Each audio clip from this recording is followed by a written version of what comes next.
This is Saturday morning, March the 8th, and welcome you to our discussion for today. And I am very interested in seeing the direction that it's going to take.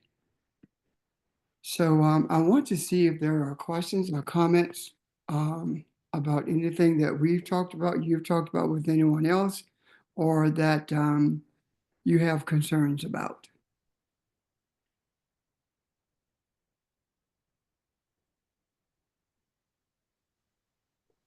Don't everybody speak at once now.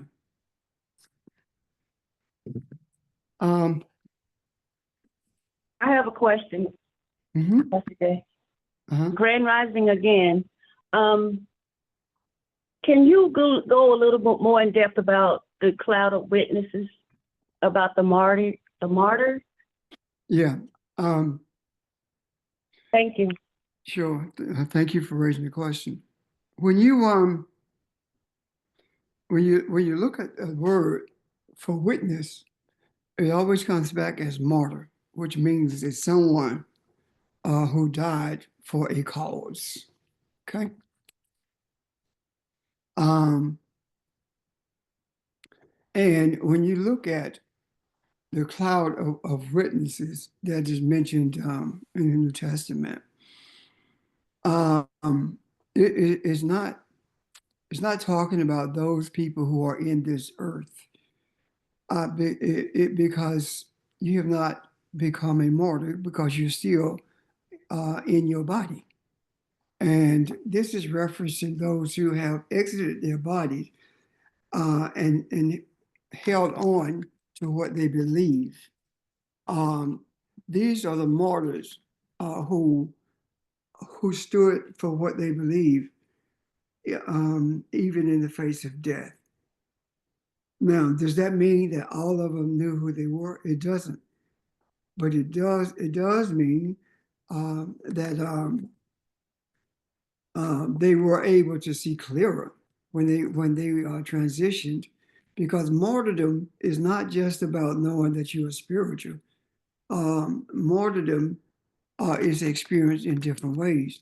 When you look at Martin Luther King, he was a martyr. So was Malcolm X. And why were they? Because even though they did not know who they are in terms of African spirituality, both of them were fighting for a spiritual cause, even though they may not have been able to articulate it the way we are able to articulate it now. It nonetheless, their sincerity was directed toward a spiritual cause that was going to with this end being pointed towards uh, justice for the African. And Martin Luther King in particular grew into his group into a movement for poor people, period, for people who were being oppressed, period. Leading that group, of course, were Africans, but secondary, it was white poor people as well. And Malcolm was began to see that he could not hate white people, and at the same time declare himself to be a spiritual being, even though he did not frame it in those terms. Uh, I'm not knowing and not understanding that Islam was not what they said it was, just like King um, did not understand that Christianity was not what he said it was. So when we look at the cloud of witnesses, it is representative of all of those who have transitioned in martyrdom or transitioned because of a cause. Does that make sense, Evan? Yes, sir. That's better. I got clarity from. Okay. Yeah, I appreciate you doing that. Thank you. Thank you. Anyone else?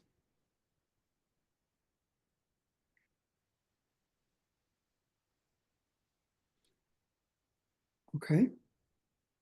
So let me ask you, How was your week, Ron? Oh, I just wanted to add something or ask a question, maybe get some feedback on it. On last week, we talked about the Ankh uh, and what it meant, and I think got a clear understanding of it. Uh, I read something though that I wanted to discuss and see if anybody had any information on this.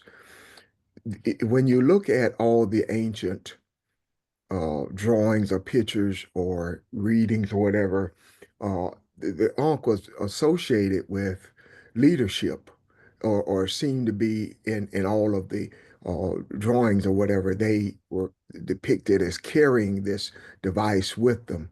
Uh, what we didn't talk about was later scientists were using it because they figured out that it was a device that could draw electromagnetic currents.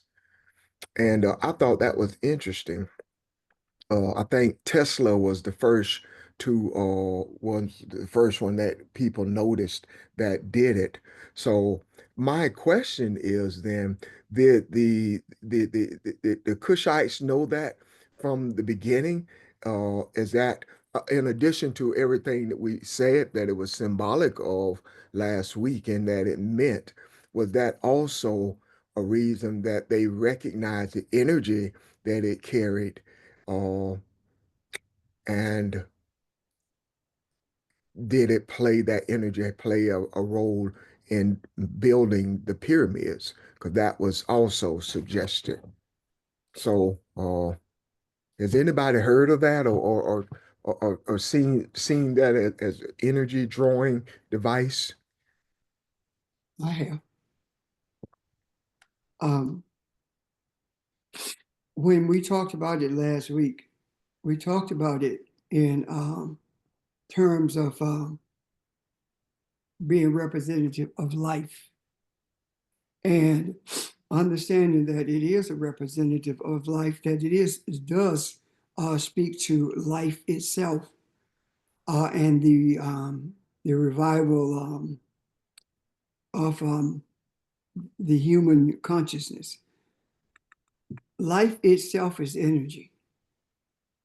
And when we talk about the Ankh being able to draw energy, we're also talking about it being able to draw life to it. It is not because of the metallurgy as much as it is because of the shape of it and what the priests saw in it, as far as it being a source of energy in Kemet during the Kushite period. If there are, in the midst of hieroglyphics that's in the temples, there are light bulbs as well. And there are drawings of helicopters. So there are drawings of mechanical things that would have needed energy in order to function. I do not dis uh, I do not disbelieve that the did not play a part in the structuring of the pyramids. Uh, I have seen depictions of the Ankh years ago, where the um, uh, the pharaoh or a person was holding the Ankh, like in the air, and it was a force of energy that moved things or that drew even light into it. So I don't know the legitimacy of what I saw. However, I do know that because of its shape, it does draw life, and there is no energy in the cross at all. And that in itself, in terms of the cross, that a Christian cross, not the Coptic Christian cross, but the Christian cross of the West. There is no energy in it at all. It truly represents death itself, and it was not in use for the purpose of drawing any energy. It was simply it was truly the opposite of what the Ankh represents. There was a way too that they carried it, uh, and I did not hear or read anything about why it was carried that way, but you carried it from with your hand in the oval as opposed to carrying it by the bottom stem, or and I wondered if there was a significance to that as well, but I could not find anything on that. Sound like convenience. Could be. That's what it sounds like to me. But it played a vital role, that's for sure. And honestly, that was one of the things that was fought against the most. The usage or the possession of the Ankh.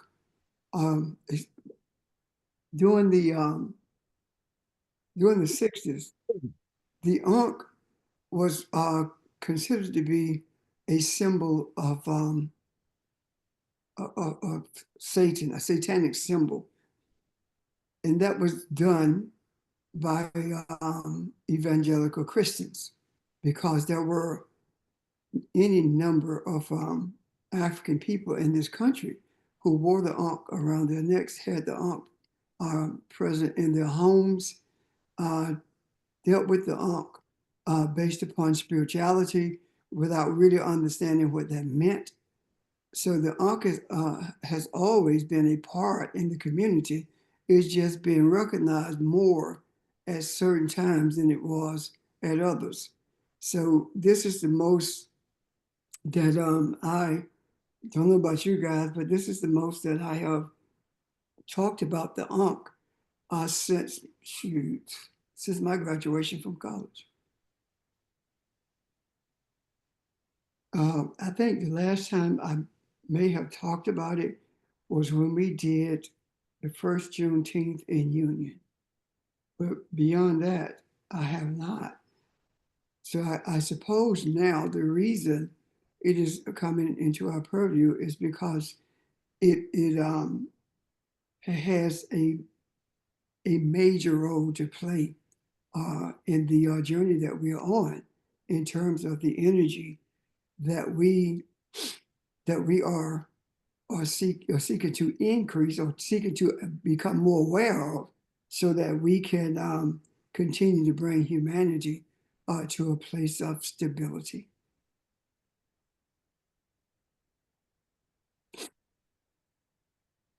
Oh yeah, and Tesla was able to provide electricity uh, for hundreds, if not thousands, of homes without wires by using that method. Hmm.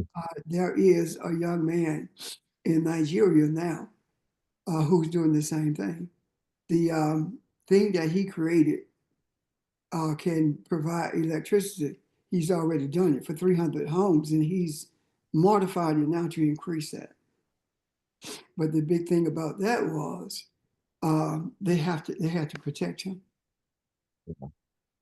and that was mentioned that they had to protect him. So I hope that helped, Ron. Thank you. Yes. Thank you. Good morning, everybody. I wanted to add the part of what you see in the Masons nowadays is what, so they say, is part of the lineage that comes out of the of Egypt, out of Kemet. And they call themselves the Masons because the Masons are stone cutters. But the secret of the cutting and the moving of the stones back in Kemet is related to energy and spirit, because they would cut and move stone with no tools. And it was related to their sort of mastery of that faculty and that faculty that we all possess. And as you can imagine, these things are, just think of like a the master, for lack of a better word, and the apprentice. And these types of the knowledge required to do that is always passed down, within a relatively small group of people. Because that is what they used to do. And the Masons nowadays are a sort of boys club for rich races in a lot of places. But they still hold on to some of the symbolism and some of the ritual practices that are at least vaguely connected to the original mystery school systems that would have taught initiates how to do the things that they used to do in Kemet. The Masons, when they start talking about what happened in the Kushite Kingdom or in Kemet in regards to the cutting of the stones, that's when you get to this beyond the 33rd degree and become a Shriner. The Shriners deal with the induction of walking across the hot sands and embracing Allah. They have no clue as to how to physically or spiritually use it, but they do, as Nick said, use it symbolically. And there are African Masons all over the world, but the ones in this country that are deemed to be the legitimate Masons are the ones who got a charter from Prince Hall to establish a Masonic temple in this country. It was illegal to establish a Masonic temple without having a charter from Prince Hall. And that's why they're called Prince Hall Masons. And through the ages, after Prince Hall transitioned, the method of having to be chartered was the same. However, there were some Africans in this country who were not accepted or were not asked to become a Mason. They did not ask them to join the flock. And they started organizing different cadres of Masonry. One is Martin Luther King Masons, and the other one I cannot remember, but I do know that the primary one was Prince Hall Masons. And a lot of that I know because I was raised from a dead level perpendicular to a point on the square, which means that I was a Mason at one time. So the sentiments of it, I do understand. But the things that Nick was talking about, they talk about it, but it's all a secret. I do also believe that in the beginning, Nick, that they knew the power of those symbols, but they did not know how to, and I use this word very loosely, how to activate them, how to make them of use, because they did not have the spiritual energy or the life energy force to make that happen. But I do believe that Tesla, through the hieroglyphics, came to a place where he at least understood the energy of it as far as creating energy for utilities. However, I do not believe that he had an understanding of it to the extent that he was able to move stones that were 10 tons or cut stone perfectly. I don't believe he had that knowledge at all. If he did, some construction company will be using it right now. But I also know that when Tesla was died, and some say that was died, when Tesla died, or some say when he was killed, that all of his papers were taken by the FBI, never to be seen again. So there is a lot involved in this discussion of energy, especially when we look at it or attempt to look at it or become aware of it from the Kemetic or the Cushite perspective. I'm done.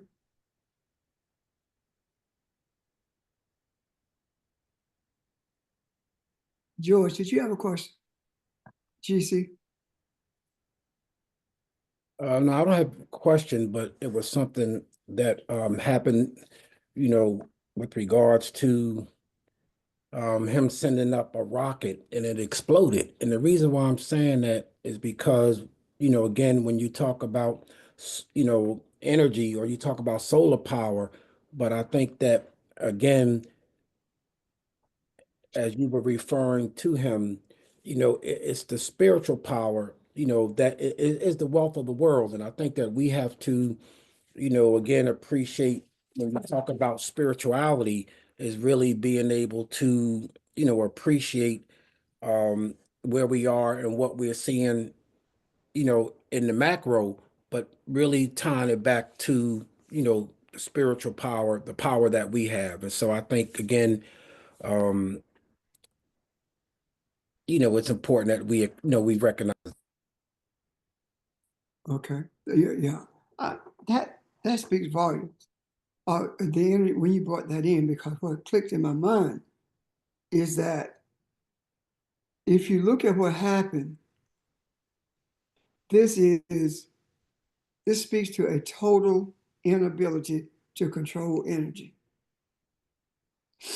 When that rocket exploded, by the way, they sent a message saying that it had disassembled without what was it? It's disassembled or something without expectation, and instead of just saying it blew up. So that also is pertinent to this discussion on energy, because energy is energy, period. Period. So could it be that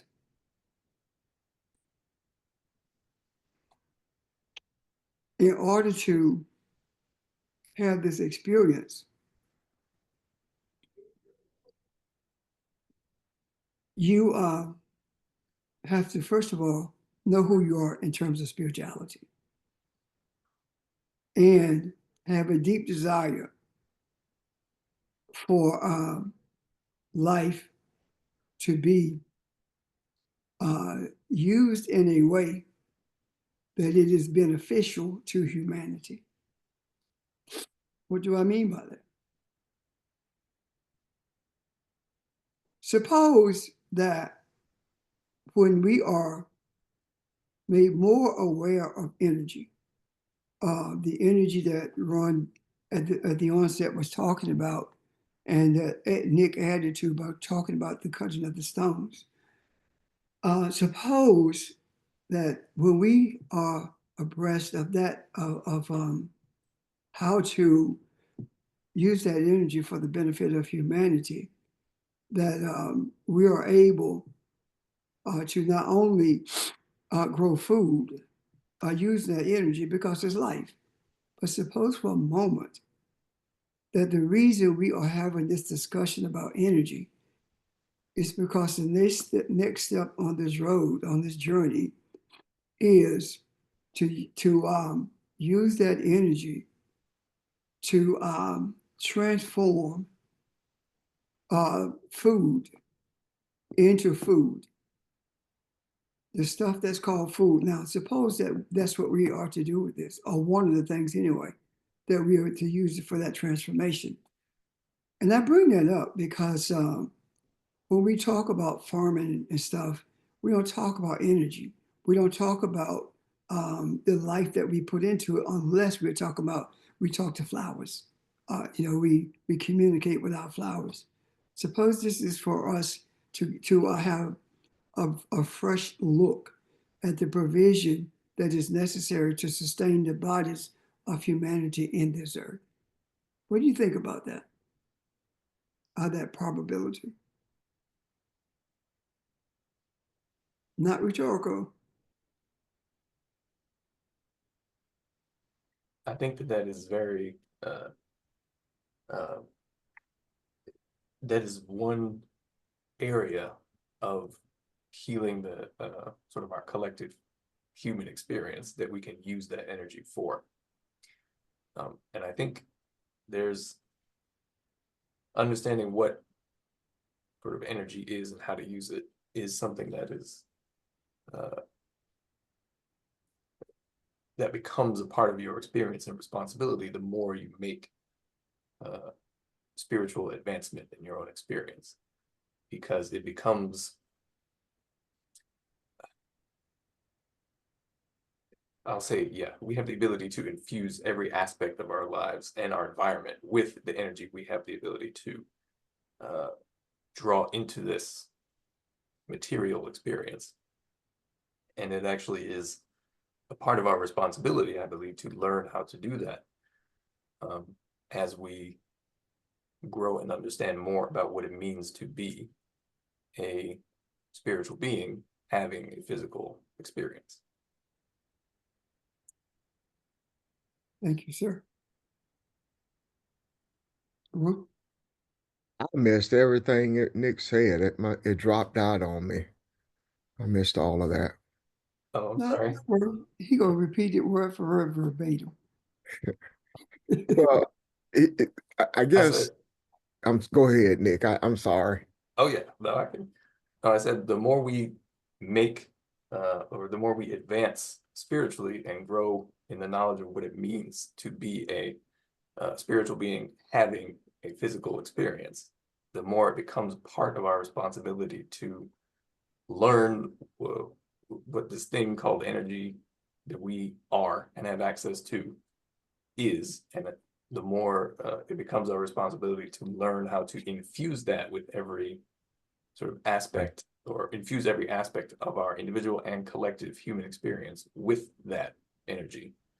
And that energy is there and sort of at our direction in order to help repair and heal and bring balance to all those things that are chaotic or out of balance. And that includes the food we eat. That includes every aspect of this reciprocal relationship we have with the universe. It is attempting to give us energy, and we, in our ignorance, don't know how to use it. But when we learn how to use it, we create a feedback loop that makes it makes our environment, makes our relationship with the universe that much more harmonized and infused with that energy, which itself is sustains us and is something that we generate or channel since we are it. I love that, Nick. I'm sorry, somebody else talking. I love that. I love Pastor's suggestion too about the food, changing the food. That's brilliant to me. It brings me back to a few minutes ago we were talking, and you said the Kemites were able to cut stone and use that energy without using tools. And you said that we have those same capabilities. And that caught my attention. I think we we don't always see ourselves as being quote unquote larger than life. And that is because this thing that we've been given or shown what life is not true life. And we have no idea who and what we're capable of doing. And so we've diminished ourselves to think when we talk about these things, well, can I really do that, or is that me? And so what you just described is a way of seeing ourselves and being proactive in using and learning who you are, learning these abilities and using them in a very strong and spiritual way for mankind without it threatening you or anybody else. And in the process of doing this, the way you described it, we grow into seeing who we are, not just I have, and I think I've had conversation with Pastor anyway about this processed crap that we eat and this genetically modified stuff. And I even mentioned one time about having a little a session on it just because my body my digestive system is in a wreck, and I know I'm not the only one. So as we repair ourselves, we become who we're supposed to become, and to me that's a brilliant approach to this. I just thank you, both of you. Thank you. Wait, anyone else before I say this? Well, yeah, I have a question, Okay. and this may line up with what you're talking about. So we know that food that they're giving us is garbage. It's no nutritional value at all, except for the fruits and the veggies. So my question to you is, can we change the energy of the food that we're eating, even though we know it's not nutritional? That's what we're talking about. Exactly what we're talking about, Evan. Yeah. I'm going to say something toward that will tie into it in a moment. Nicholas? Oh, I just want to respond. Yes, we can, but it's a bit like the more you are able to know yourself and have a sort of conscious direction of the energy that you are, the more you can sort of transform anything that is put in you. Now, this is something that requires, I don't know how to explain. It is possible, yes, but it requires a greater degree of conscious and experiential interface with what that energy is and with spirit. So it doesn't necessarily happen automatically. So when we eat a bunch of stuff that has, artificial ingredients, etc., those things will still have an effect on us to the extent we do not know how to vibrate in a way that counteracts those things. In the meantime, that's why we should eat as good as well as we can in terms of the quality of the food, because it just makes it easier to get to that place where we can have those sort of more conscious and more direct interfaces with spirit and energy in order to learn how to use it. Thank you. Thank you. Anyone else? Two things. So, I'm sorry. Go ahead. So, thank you, Pastor Jay. So you're not saying we change it by saying words, because we all have been places, and we've done it too, where we pray over our food, and it's just something that we just did. And I don't know if that had an effect or not, but It does. does that? Those- It does. Okay, I'm Yeah. listening. But as we have spoken about before, think about any time you pray, or anytime you see prayer take place within a religious context. The words you speak aren't necessarily important. They are, but the point is the nature of the consciousness you develop, the nature of your intention, the nature of your sort of directed focus. Prayer is at its core an act of meditation, and in that act of meditation, what are you drawing to you? What are you focusing on? And it doesn't have to be necessarily anything specific. It can be a feeling or an intention. But that is the core concept behind, when you bless the food,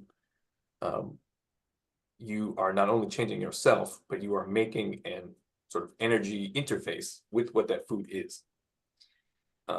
And there are ways to strengthen and increase the potency of that energy interface. And that just depends on your own development. Yeah. That is how I Tie, understand tie, it. tie this in though. We've talked about, you just mentioned consciousness. Uh, earth and ground speaks to consciousness. So if we are Abraham, and we're on this journey, as we learn who we are, we're changing the consciousness, we're changing the ground, we're changing the things that we know and observe about ourselves. You see what I mean? So all this thing, everything that you just mentioned, uh, ties in beautifully, not only with what Pastor said, but with the scriptures as well. Because what you're saying is, as you change yourself, you have the opportunity anyway to change mankind. So as you desire to change this food, you desire to change man as well, and the things that he values. Yeah, I would definitely agree with that. It's not the energy you put out, even when you are just thinking about yourself, still has an effect on your environment and your connections to everything else. So, and we always say what we do for mankind, but that is not a way that is not a denial of your own self. That is the,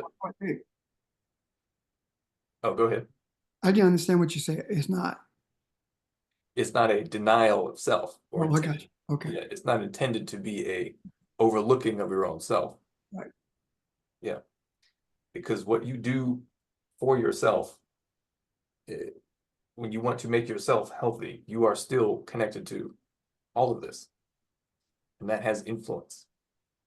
And you can choose to consciously address things that are existing in the macro. You can choose to consciously address things that, we experience as things that we are dealing with. But they are both connected. Right. Thank you. Thank you. Thank both of you. I have a Audrey? question. Oh, go ahead. While you're talking about this, Ron just brought up the word ground, and there's a whole reading about grounding. How does that tie into what we're talking about?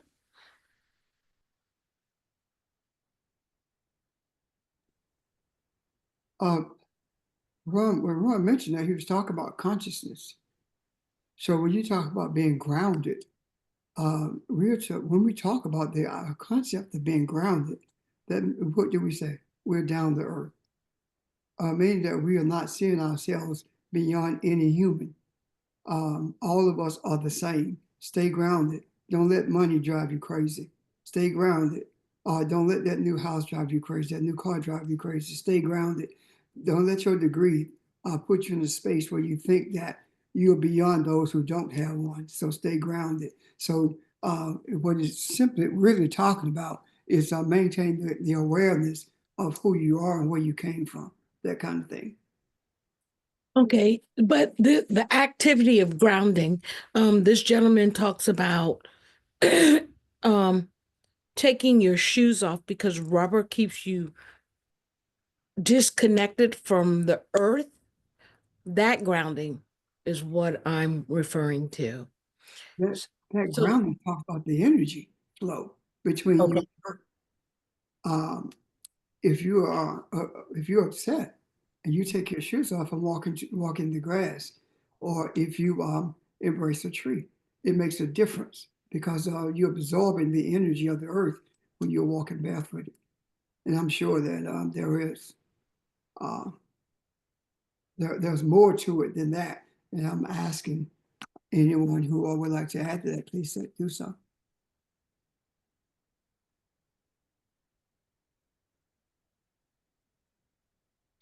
Or does that help you? That does help me. It also makes me think about when you're planting things Yeah. and you have to put your hands in dirt or work with the earth. So yes, that does help me. Okay. Being Hello, oh, go ahead. go ahead. Hello, everyone. This is Sheldon. Ms. Reveal, quickly, as it relates to your question, that type of grounding, in a sense, is actually similar. Well, it is similar, more similar than stated with what Pastor first mentioned in terms of one not being drawn into or extremely distracted by their job and things like that. The act of walking on the earth is opening up, in a sense, making it easier, if you will, for you to connect to source, for you to, in your existence in that particular moment, have consciously an awareness that goes beyond yourself and beyond those current situations that Pastor mentioned that might be distracting you, or in a sense belittling you in terms of defining or being I'm trying to explain like largeness in a sense. So in a sense it makes you smaller when we get caught up in those things. We feel like we don't have power. And yeah, it just simply makes us small. The act of walking on the ground is opening up, in a sense, if you want, like portal or energy or connection, kind of like a shock. If you were in a daze or something, and someone were to come and like give you a not too hard shove, and then you snap out of it. The ground is, in a sense, acting in the same way. You're opening yourself up to, as Pastor was saying, source energy. You're opening yourself up in terms of your being and awareness being that of something more. And in a sense, for example, when people might mention that it's calming. It's calming all of a sudden because you're connected to something that is, and connected. When I mean connected, I mean aware in that connection of something that's much bigger than the supposed problem that you were having at the time, and now that problem is actually minimized. So in a sense, it is a shift in consciousness, it's a shift in meditation, but it's really a shift in our awareness because we are allowing that particular thing to take place as well. I'm finished. Thank you.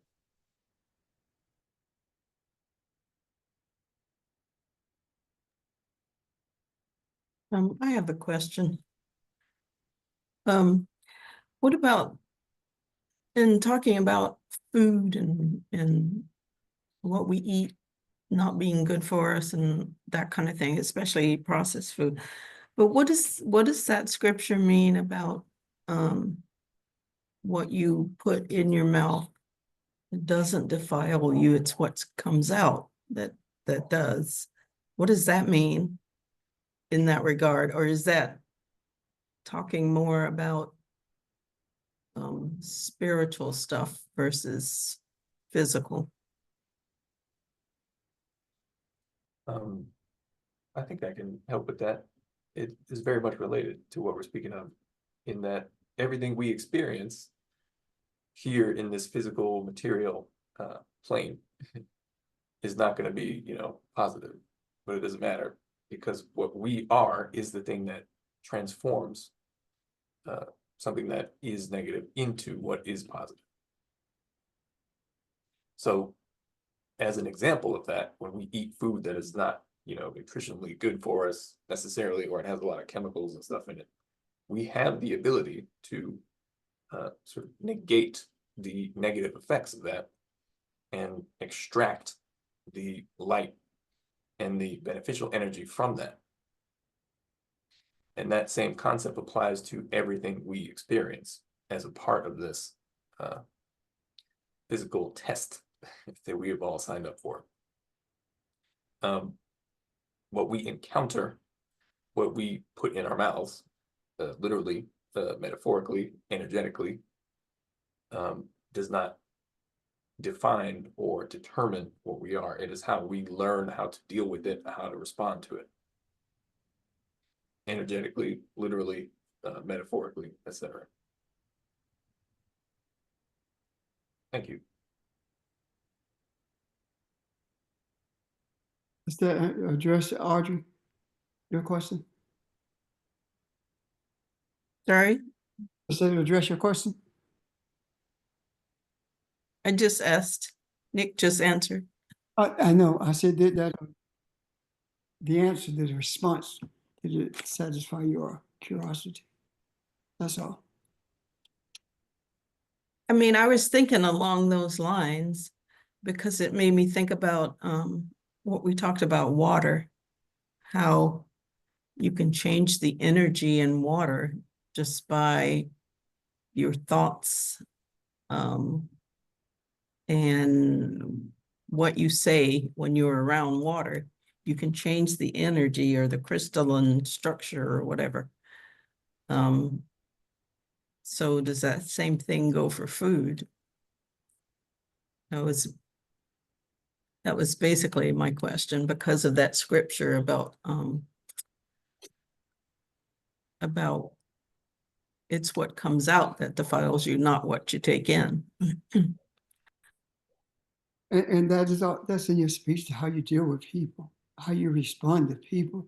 Some of us are so nasty in our tone when we respond to people, but we get all upset when if someone responds to us that way.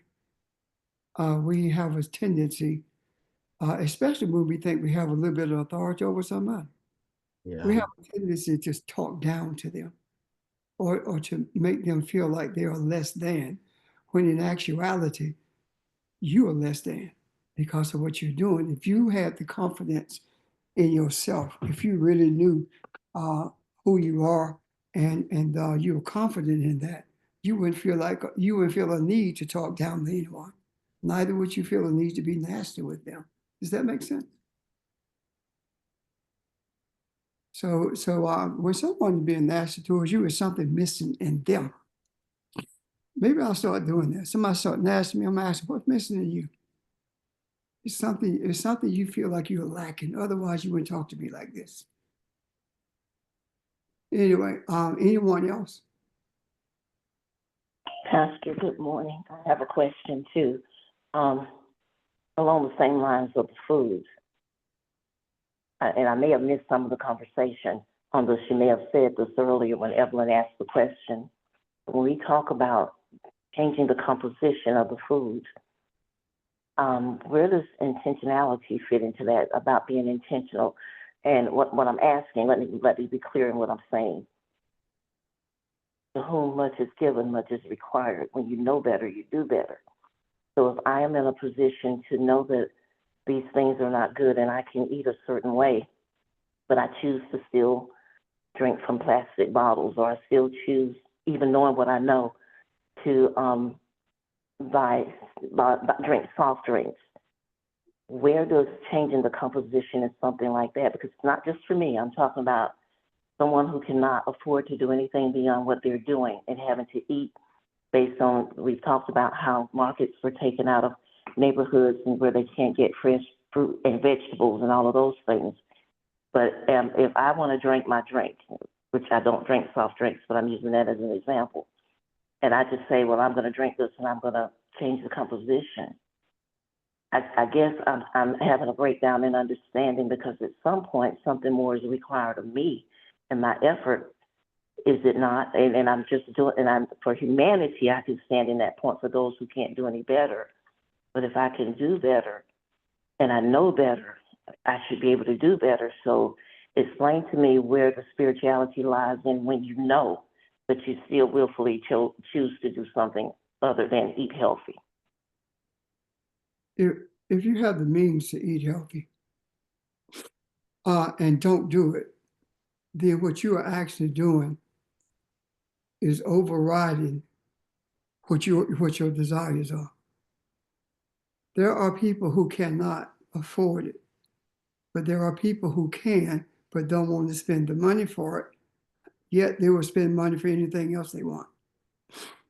And when you know better, you do better. Otherwise, what you have done, you have relegated your health, or you have put your health in the hands of those who don't care whether you live or die, because you know better.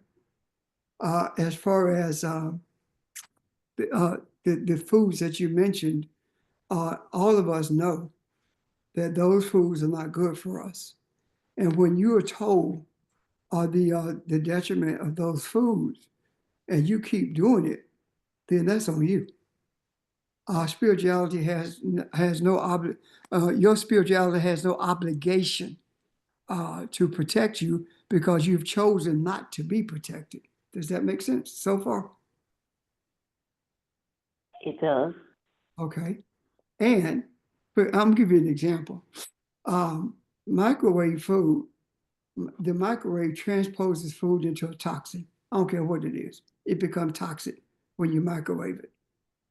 And the moment that I learned that I don't eat microwave food, if I can't heat it in the air fryer or in the oven or on the stove, I don't eat it. But I know better, so I do better. The other thing is that when you know that the food is toxic and you make a decision, well, I'm going to transform what happens to my food if I'm eating a sandwich, but I'm just going to drink this soda because that transformation also, thou shalt not tempt the Lord thy God. In other words, you are tempting fate when you do that because you know that the soda is not healthy, and plus you don't have to have that, but you do have to have food. That makes a huge difference. Am I on track with what you're asking, Kathy? Before I continue, You are, because I didn't want us to just think, oh, I'm just going to eat, because there's some obligations and some things we have to do on our end when we yes. know who we are too. And I didn't want us to miss that. So yes, you're saying what I thought was the correct answer. So thank you. Uh-huh. Thank you. I have a couple other things I want to mention, unless there are other questions at this moment. Hey, good morning, everyone. Reb, and to the group, one of the things I'm somewhat in contrast of what the group has said, yet some things I do agree with.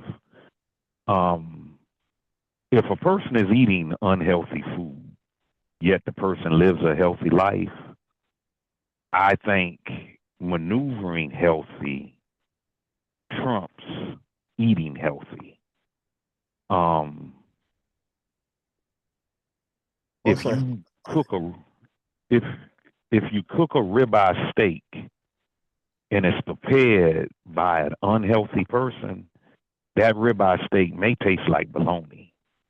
Yet you can take a healthy person, a good person, as close to good as you can get, and they can make a bologna that tastes like a sirloin. So I agree with what's being said. I just buy into the concept of, and these are things that I've seen.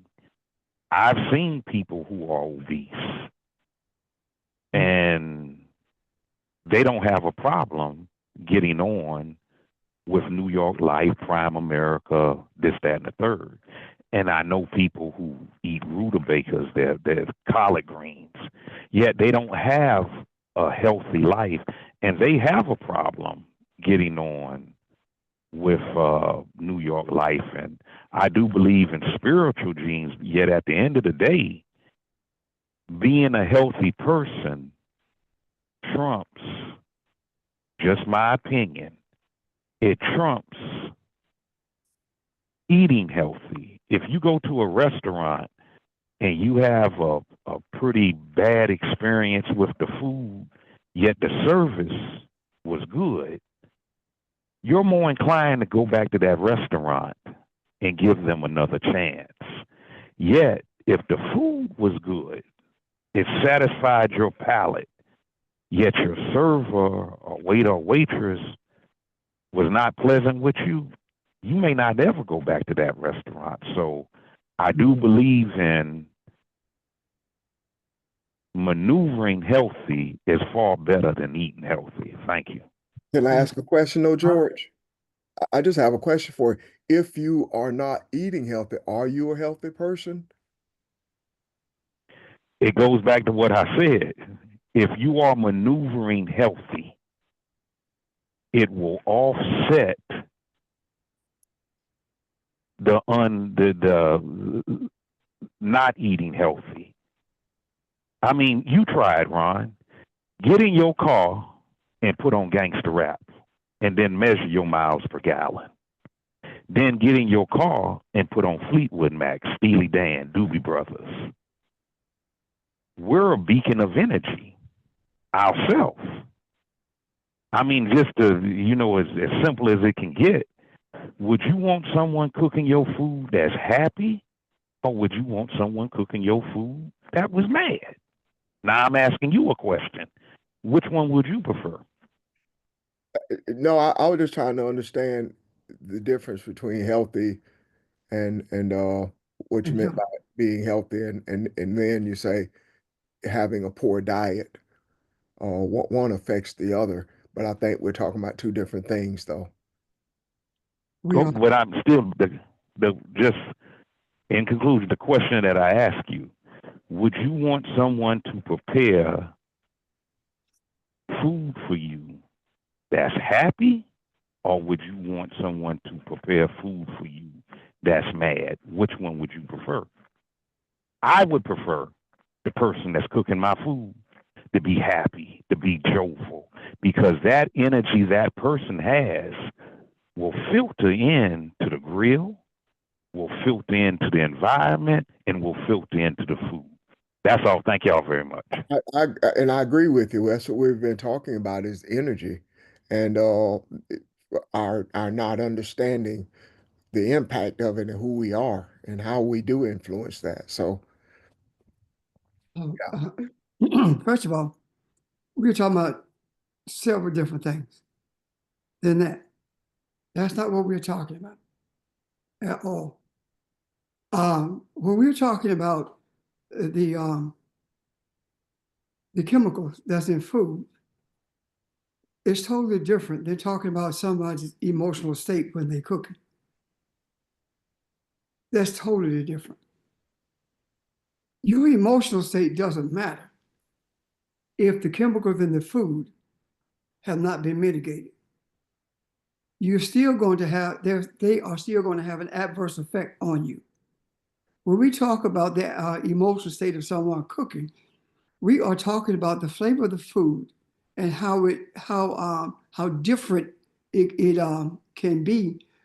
I remember a few years ago, a couple of my girls said, asked me to make a cheesecake, and I really didn't feel like doing it, but I did it. And one of them, and most of you who know my kids would know which one said it, said, this is awful. Don't make a cheesecake again unless you feel like it. So after that, I would not, I don't do that. However, last year I made 4, and all of them turned out fine. They were great because I wanted to do that. That's the energy that we're talking about in food based upon your emotion. However, if my ingredients were tainted with chemicals, it does not matter how much I loved cooking it. It was not going to transform the chemicals in that food. What we are talking about is transformation of chemicals that's in the food. That's what we're talking about. And how does that happen? Evelyn made a statement about creating, can we create, my words, not hers, but I think it's the same thing. Can we create by our words and bringing that food to a place where it is nutritional? Am I right, Evelyn? Yes, sir. Okay, thank you. So, first of all, ashe. We say ashe. Ashe means what a man does. It says, I agree with this, but it also means something else. Ashe means I create with words. You are ashe because you create with words. So not only do you say ashe, but you are ashe as well. And when you say ashe, what you are doing, you are combining your awareness of your spirituality with our ancestors, with our Creator. You becoming one in that regard, and that grants us the opportunity, or grants us the power to bring those things into being that we desire or that we have just spoken of. The other thing, when we talk about this change, we look at it in scripture all the time and don't pay it any attention. When it talks about the transformation of the bread and the wine, right? Catholics believe in, I think it's consubstantiation, and Lutheran believe in transubstantiation. Transubstantiation is when it's supposedly changed into the true body and blood of Jesus. And consubstantiation is saying that it does it when the priest prays over it. Now, the concept, so this is talking about the transformation of food. These principles that I just mentioned are principles that they are of no value whatsoever, because it doesn't happen that way. What we are talking about is being able to create the nutritional value of food because of who we are, and because we know that it's killing humanity. Does that make sense so far? Yes. Yes. So when we talk about the idea of bringing the nutrition into the food because of the words we speak, we do have that power. We have to, we are aware of it, but do we believe that we can do it? That's one of the big questions. The other thing is that when we talk about these things, we have to make a decision as to whether or not we're going to do it for the benefit of humanity or not. What am I saying? Every cookout that I've ever had, I have never served anything that I wouldn't eat at all. Even down to the idea of serving kosher hot dogs. I have never served anything I wouldn't eat, because your body is just as precious to me as my body is to me. Does that make sense? So your health is Yes. important. So it matters not how much it costs. The other thing is this. We were talking about the Ankh earlier, and we were talking about the power of the Ankh. And if we're going to do a transformation of food to make it more nutritional, then we have to understand the energy source and what is the physical representation of that energy source. I'm saying that one of the physical representations of the most powerful energy force that's ever been used is the Ankh.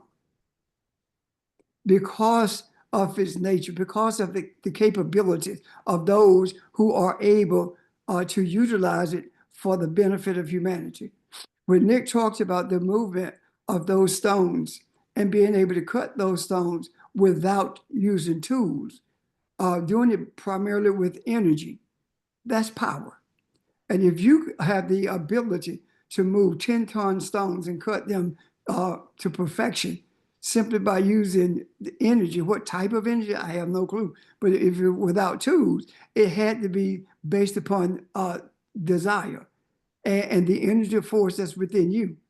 So being able to do that, there is no doubt in my African mind that we are able to transform our food into something nutritional, because we have no physical control over what goes in that food, but we have spiritual control over everything. There is absolutely nothing that we don't have spiritual power over. So we can do that. Now, the Ankh, if you look at the Ankh, it shows you the direction of that power. We talk about the cosmic mother, the womb of the cosmic mother, and bringing into existence everything that is. When you are holding the Ankh upright, the first energy force is feminine. And the energy force of femininity flows into the seed, and both of them combined creates the energy that is necessary for us to function in a spiritual manner in the earth. Does that make sense? Questions, comments? Makes sense. So, It makes sense. go ahead. No, I just said it makes sense. Oh, okay. Thank you.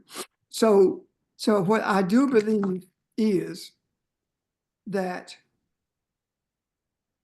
the reason we are where we are in terms of our discussions about energy itself, and here we are now, what are we discussing?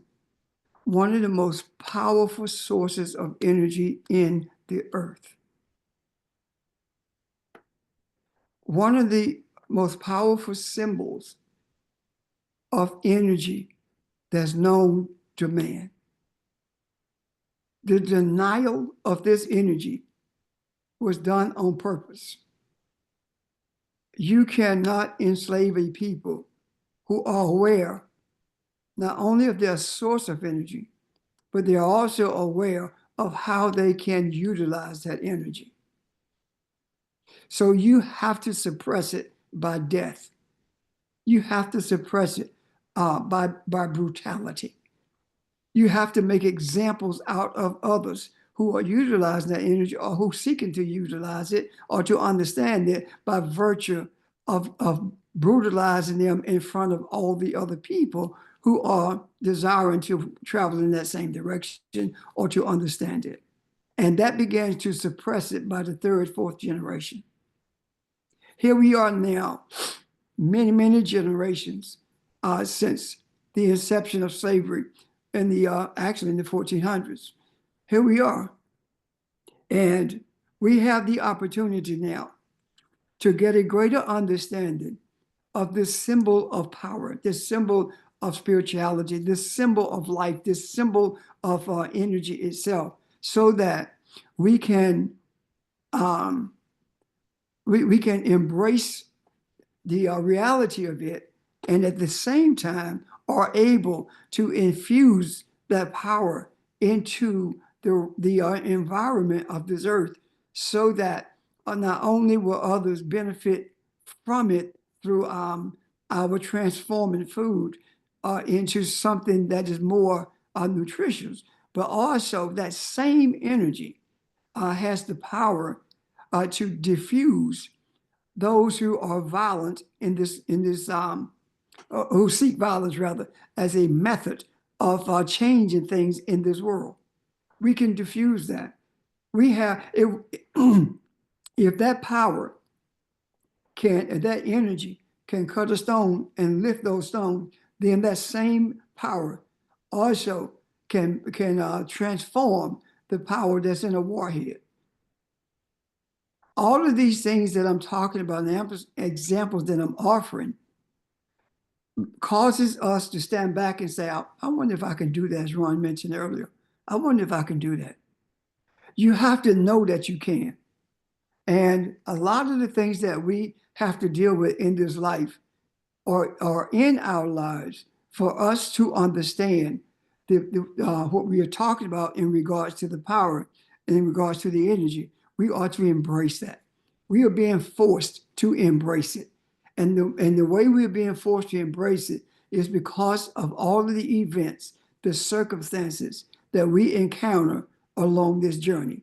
And some that we feel that are not so good, others that it doesn't matter what it is. We are being challenged to prove to ourselves so that we will have a history with seeing and experiencing what this power can do.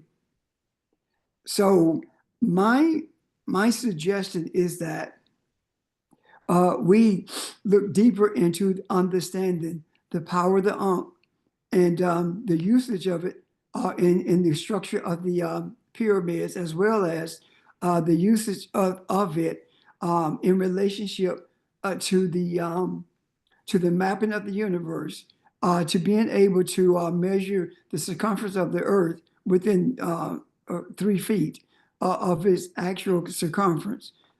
being able to do all of this without any quote unquote modern tools whatsoever, being able to know what's in the universe, what it consists of, being able to understand how to travel the oceans, how to build a ship that would endure the rage of the ocean as it is sometimes.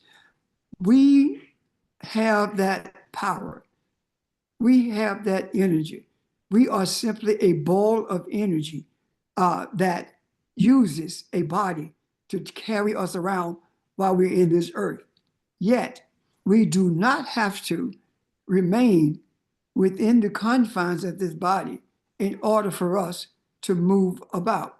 And out of body travel has been proven to be feasible. We have been taught that that's demonic. There are so many things that we've been taught that's demonic to the extent that we will not allow them to escape from our belief system. We don't purge ourselves of these things. We simply sit back and say that makes no sense. It makes no sense because you don't know anything about it. Right now, to your grandparents, your great grandparents, a cell phone doesn't make sense. Being able to talk on the phone through a watch doesn't make sense, Dick Tracy. It doesn't make sense at all. But to you, it does. So what I'm saying is this: we have tried all this other stuff. You've been to the doctor enough, hopefully, and you got all these things that are going on in your body. Let's fix it. Let's fix it. Well, And not only that, you mentioned, what do we think we're capable of? And as we unlock this thing, just as we talk about light has always had the ability to overcome darkness, if we being light, take it a step further, not just the food, but some of the decisions that are made, the leadership that we have, not just in this country, but in the world. Start looking at things as we discover this energy, as we discover ourselves, and not to manipulate things, but just having the desire to be enlightenment in dark situations. Does that make sense? it does, and that's exactly what I'm talking about. Yeah, That do we think we could do that, we limit ourselves instead of getting caught up in anxiety about what Elon Musk or Trump is doing. Let your mind tell you this, or you tell your mind from your soul. To hell with that. That doesn't even matter. Remind yourself that it does not matter. Why? Because there is absolutely nothing that can defeat you. So instead of getting caught up in anxiety, get caught up in changing the environment, transforming the energy force in the environment. Because guess what? Your anxiety feeds into what they are doing. And why is it that the ego of Donald is allowing the ego of Musk to take over? Because Musk knows that he stole the election. Donald told it. And if you don't believe it, I will send you the video. He mentioned in Pennsylvania, he said it. He said it in detail how they did it. And he knows that Musk don't care. He'll tell it. So I'm saying to you, these dudes are playing games with you and your mind. Stop playing games with them. Don't get all bent out of shape because of what's going on. Know who you are. Close your eyes and see yourself. Go to the mirror and close your eyes and see yourself. Because you cannot see yourself simply by looking in the mirror, because you don't look in your eyes anyway. 99% of the people who look in the mirror will not look in their eyes. Look in your eyes in the mirror and see how uncomfortable it can be unless you've trained yourself to do that. Why is it so hard to look in your eyes? Because we are unaccustomed to seeing who we are. We are unaccustomed to looking in our eyes. I grew up believing, so many of you did the same thing. The eyes, your eyes is the seat of your soul, or the entry or you can see your soul through your eyes or something like that. But your vision, but what is actually referencing is the third eye. And if you can't look into the two eyes you have, how in the world you expect to experience the third eye? Does that make sense? So we have, Yeah. thank you, we have the acumen to do all of these things. We have been endowed with every resource we need. And that resource that we need for everything is simply energy, who we are. And there is no separation of energy. It's only a transformation of energy. So it can be utilized for different purposes. Questions or comment? Oh, I'm done. I have a comment. Remember at that time I talked to the family how Food Lion had all these unhealthy foods right as you enter the door. And I said I was going to write corporate, which I never did do. I didn't follow through with it. But I do believe by us discussing this, I truly stand on this. There will be changes. Changes are coming because we're putting it out in the macro. I am correct on that. Well, changes will come. People will stop buying it, but they're not going to move it. There's a science to setting up a grocery store. There's a reason that your vegetables are to your right. There's a reason for that. There's a reason that the aisles are set up the way that they are. There's a reason that all of the stuff that's extraordinarily unhealthy for you are set on the lower shelves so kids can see it or reach it. This is a science to setting up a grocery store. And it's predicated on the psychology of human thinking. So the resistance to what we see comes from us. The resistance to what we desire comes from us. We cannot allow it to be subliminally controlled. Does that make sense? Yes. Thank you. Any questions or comments?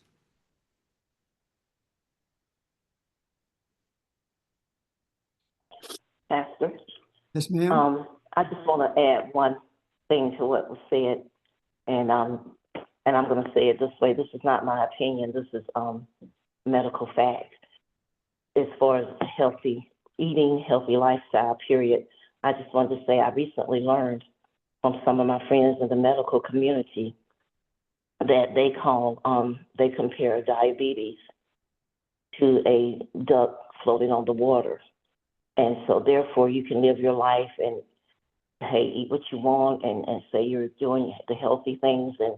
But the reason they compare that to a duck is because they say on the surface, everything looks fine. But internally, if you look under the surface of that water, the duck is paddling as hard as he can to stay afloat.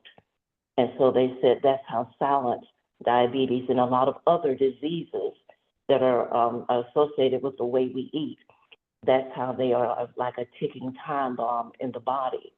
And so we can do a lot of right things, but if we don't address the nutritional piece, it's like a time bomb waiting to go off. And I just wanted to leave us with that thought, just so that we can remember and just from what I've learned and what I've studied, these two things, lifestyle and eating, do go hand in hand. And I just wanted to clear that up. Thank you.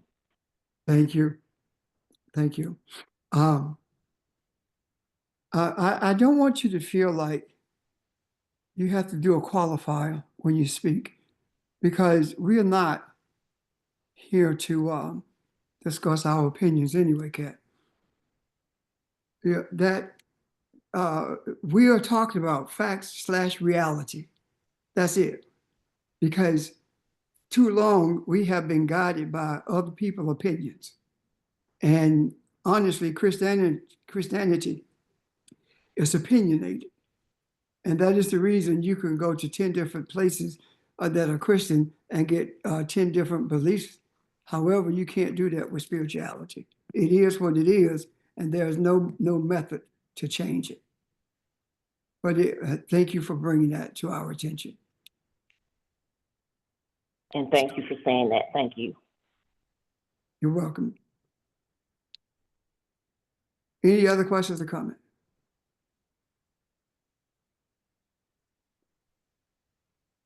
Okay, I look forward to digging much deeper into the understanding of the Ankh. But I also look forward to understanding the Ankh in relationship to Abraham and Sarah. Ron brought that up at the onset. And I think is worthy of looking deeper into. And I do believe that we will see a correlation there, because if you're familiar with the story of Abraham and Sarah, it is no different than the Ankh. Yeah.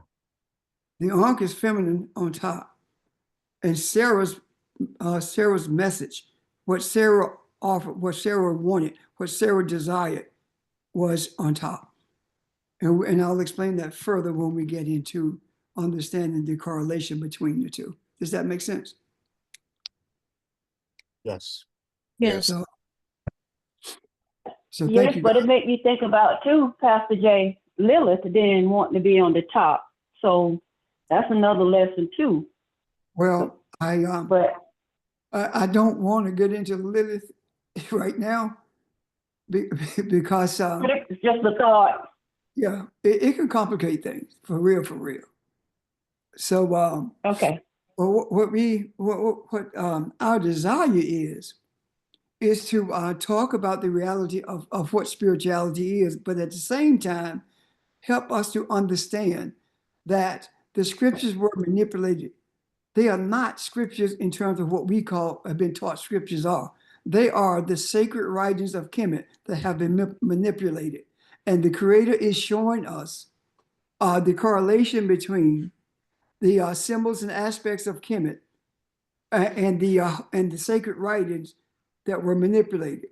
Because when we truly look at it, that word Abram should never have been translated as a proper name. But the stories were told like a proper name so that we carry to the next generation. That word for Abram simply should have been father. That's it.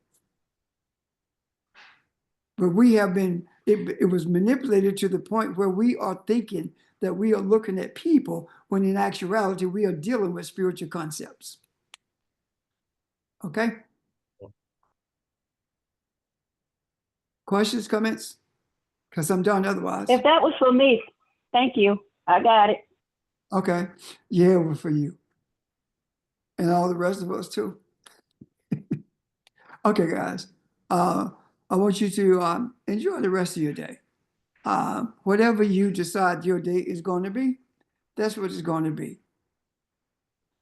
So make sure that you embrace your desires for what you want this day to be, because you're never going to have another opportunity to embrace this day. See you tomorrow at 11. Oh, thank you. Thank you, everyone. Thank you. Thank you.